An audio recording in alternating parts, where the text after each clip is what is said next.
no opening statement today. We'll just start with questions when you all are ready. Yeah, Kirby, how's practice been so far this week? It was good. Monday I thought was good. We were fresher, coming off the three-day break, so I thought Monday was good. We did more than we do on a typical Monday, but didn't try to overdo it with them coming back. And then we did our normal in-season Tuesday today, and the guys seemed good.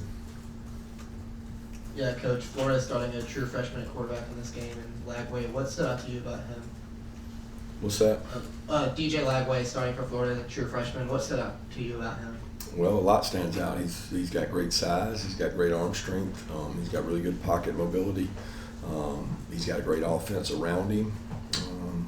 They do a good job. They run the ball, and they set up shots off of their run. And when you're stubborn about running it, then you open yourself up to a lot of play-action shots. And he throws a great deep ball. He has been very consistent with that, and he seems mature beyond his years, because it'd be different if this was his first game, but he's played quite a bit this year. He's played really well.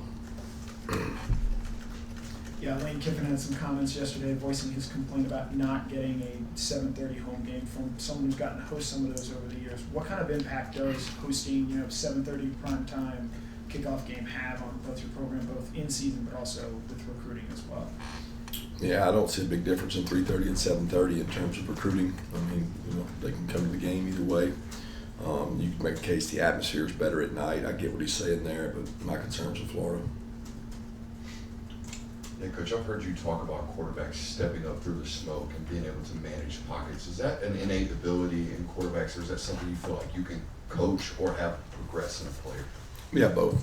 I don't know that anybody's born with it. The well-coached guys are good at it because they've been coached to do it at a young age. Some guys have never been coached to do it, and they have to learn. So I think it's a trait that you can have, and it's a trait that you can experience, and once you have success doing it, it tends to be successful, especially when you have the ability to tuck it up and run. There's always more air vertical in the pocket than there is escaping around it, unless you're just a super freak athlete and you can outrun everybody going around it. What have Tate and Jordan Hall been able to do so far this week? Both have ramped up in terms of reps. Tate took quite a bit yesterday. Took quite a bit. I don't know how many he took today, but I know it's more than yesterday because we had more available. But we're trying to be smart in terms of his volume. And Jordan's done more. He still has moments where it bothers him, but I thought yesterday was Jordan's best day yet, and I think that 3-day off really helped him. I have to watch today and see how he was. I don't really remember.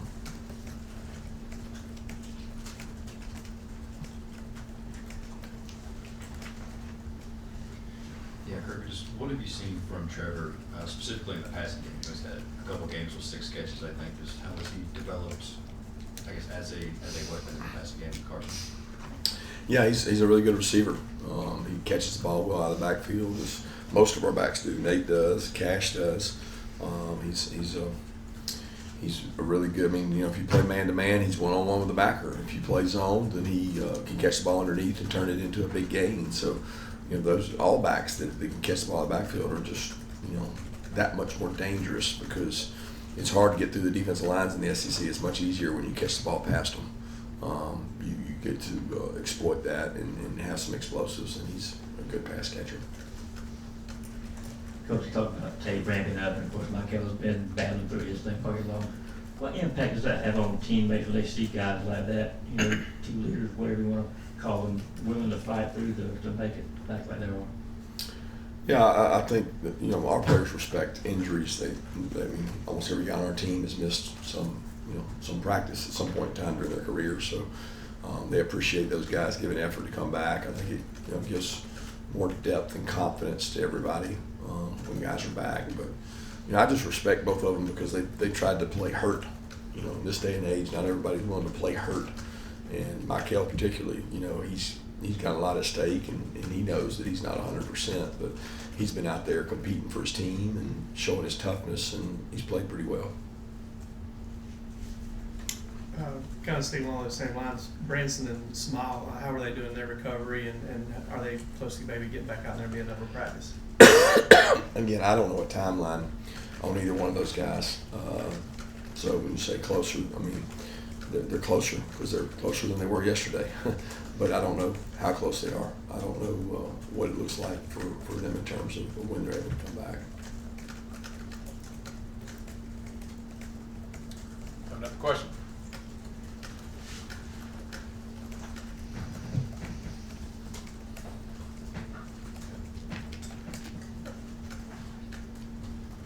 Coach, are you playing hurt right now? Sounds like you. I just got a cough. I can't figure it out. I hadn't been able to beat it since Texas. I mean, ever since we got back, I feel fine. I mean, I got a little throat deal. I've been coughing bad and hadn't been able to get rid of it. But I don't feel bad. I just can't get over this cough. Kirby, not sure if Trevor Etienne was on your radar out of high school, but how well have you gotten to know his family as a portal transfer? Is that hard to do? Yeah, I would definitely say it's harder to do than a high school recruit. We don't always. I mean, we meet the family when they come on visits and talk to them. I've got to meet his mom, and communicate with her. And she's a great lady. He's a great kid, but it's so different when they're older, and a lot of them are making the decision for different reasons. Like it's a move and I'm not saying his specifically, but several of the people we've taken, it's like it's a 1-year deal, it's a 2-year deal, it's looking for a change, it's whatever. But he's been great. He's been awesome. But I have not, I didn't get to go recruit him, sit in his house, have the the sophomore, junior, senior year relationship and all those kind of things. But you also get more valid information about people usually because you call the place that he's leaving, and to be honest with you, most coaches will shoot you straight. They'll tell you. Just like when the people call us about kids and ask, we're going to tell them the truth. What was their class attendance? What was their practice habits? What kind of kid are they? Yeah, what have you seen out of KJ Bolden these last couple of weeks, and how big is this bye week? It always sort of falls this time of year for freshmen in terms of getting them further up to speed and getting them further reps in practice. Yeah, KJ's been great. He's been really confident in his checks. He's extremely smart for a guy's age. He had no real issues picking up our defense, and that comes from his high school background and really from his just instinctiveness and intelligence. He's a very bright kid. He communicates really well. He's got a lot of confidence in the defense. He's got confidence in his ball skills. So it's been about physicality with him and maintaining his weight. We've really tried hard to keep his weight up because this is a long grind that he's not used to. And but I'm pleased with what KJ's done to this point and what he continues. All our freshmen, they used last week to get more reps and gain more ground. I think we're going to kind of follow up on that. I know you said yesterday, last week was to get a lot of freshman reps. How much does a second bye week help as far as one? How much does it help, I guess, freshmen get farther along after the second bye week? Yeah, I don't look at last week as it was a freshman deal. It was a total team. Like we worked our entire team, and that's more than freshmen. I mean, we worked everybody. Now, some of our older players took less live reps, but they did a lot more drill work, drill specific things. But last week was a total team improvement goal. But the 2 bye weeks, I feel like this year we've had more injuries than we've ever had. I mean, we're dealing with it right now more than we've ever had. I don't know if that's a fact. I don't know if I just feel like with the 2 starters we've missed on the line, how beat up we're on the O-line, the D-line, how it was the start of the year. It's really been we just had more lost time starters. The 2 bye weeks has helped a little bit with that because the schedule's been just tough, just brutal, and it's not getting any easier. So, you need to have less depth, more injuries. The 2 bye weeks has to help some. Yeah, one more injury guy, Joseph Jonah and John didn't make the trip with you guys to Texas. Yeah, Joseph had to deal with a surgery that's going to put him out for the rest of the year. He's going to be out the rest of the year, and he's dealing with a lower extremity injury that's he's not going to be with us, but he's already had the surgery. He had it before we went to, I guess he had the surgery after, but he didn't get to go to Texas because of the injury. Kirby, in general, the run game, do you feel like there was a lot of positive momentum coming out of Texas, and how do you feel about it in general and its effectiveness at this point? Well, it depends on who I'm playing. So I'll tell you about the first quarter, how I feel about the run game, because it's you know, I mean, everybody wants to. It's like the pass game. It's relative to who you're going against, and it's relative to how they're playing you.